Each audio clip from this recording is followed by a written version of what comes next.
বাংলাদেশ সিলেট জেলা বালাগঞ্জ উপজেলা, যেটি শীতলপাটি নামে পরিচিত। আজকের এই ভিডিওটিতে বালাগঞ্জ শব্দটি কোথায় থেকে উৎপত্তি হয়েছে, এর আয়তন কত এবং এখানে কোন কোন গুণীজনদের জন্ম হয়েছে এ নিয়ে বিস্তারিত আলোচনা করব।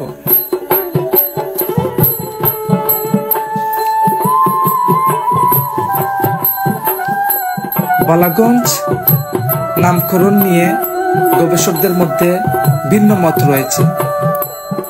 কারো মতে এর আদি নাম ছিল কুশিয়ারকুল, যা এখানকার প্রধান নদী কুশিয়ারা পাড়ে উৎপাদিত কুশিয়ার অর্থাৎ আখ থেকে আগত, এবং এ নদীটিও সেজন্য কুশিয়ারা নামে পরিচিতি লাভ করে।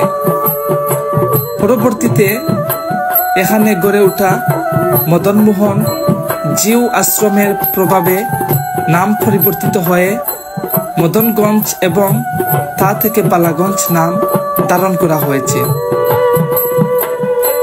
কথিত আছে মদনমোহন জিউ আশ্রমের সেবায়েতগণের হাতে প্রচুর পরিমাণে বালা অর্থাৎ মহিলাদের হাতে পরা বিশেষ ধরনের চুরির মতো অলঙ্কার, যা স্বর্ণ এবং ব্রোঞ্জের তৈরি।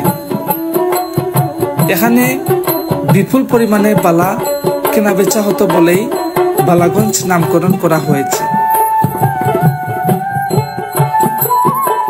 অনেকেই মনে করেন গুরুত্বপূর্ণ নৌবন্দর হিসাবে এখানে ভালো জিনিসপত্র পাওয়া যেত বলেই এর নাম বালাগঞ্জ রাখা হয়েছে।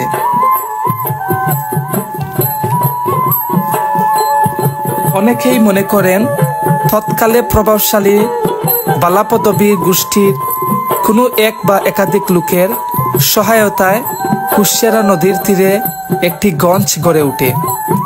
প্রতিষ্ঠিত জনগোষ্ঠীর নাম অনুসারে বাজারটির নাম রাখা হয় বালাগঞ্জ।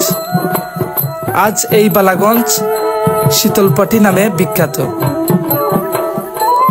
বালাগঞ্জ উপজেলার মোট আয়তন 163.15 বর্গ কিলোমিটার, 62.99 বর্গ মাইল।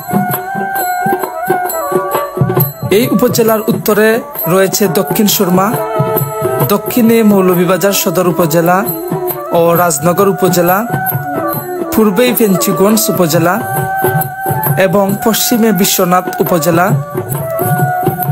এই বালাগঞ্জের বিখ্যাত জনের জন্ম হয়েছে, তার মধ্যে অন্যতম ছিলেন উপমহাদেশের প্রখ্যাত আলিম শাইখুল হাদিস হজরত মাওলানা আল্লামা নুরুদ্দিন গহরপুরী রহমতুল্লাহি আলাইহি। এই বালাগঞ্জের উসমানীনগর উপজেলা দয়ামির ইউনিয়নের জন্ম হয়েছিল এম.এ.জি. উসমানী, যিনি মুক্তিযুদ্ধের সময় বাংলাদেশ মুক্তিবাহিনীর প্রধান সেনাপতি ও সর্বাধিনায়ক ছিলেন। এছাড়া এই বালাগঞ্জের জন্ম হয়েছিল রাজা গিরিশচন্দ্র রায়, যিনি ছিলেন সিলেট এমসি কলেজের প্রতিষ্ঠাতা।